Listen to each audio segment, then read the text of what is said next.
আপনি বলেন তো, নিরপেক্ষ দৃষ্টি দিয়ে পুতুল, জয়, কোন কোন ধর্মের লোক?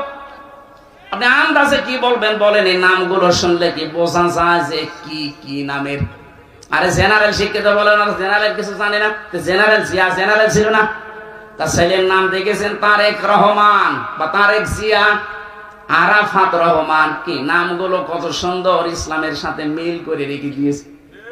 আরাফাতের ময়দানে জিয়াউর রহমান লক্ষ লক্ষ গাছ লাগিয়েছিলেন। নিম গাছ না, জিয়া গাছ বলে দেশে। জিয়ার জীবনে যদি কিছুই কবুল না হয়, আমার তো মনে হয় আরাফাতে লক্ষ লক্ষ হাজিরা যে আশ্রয় নেয় এই গাছের নিচে।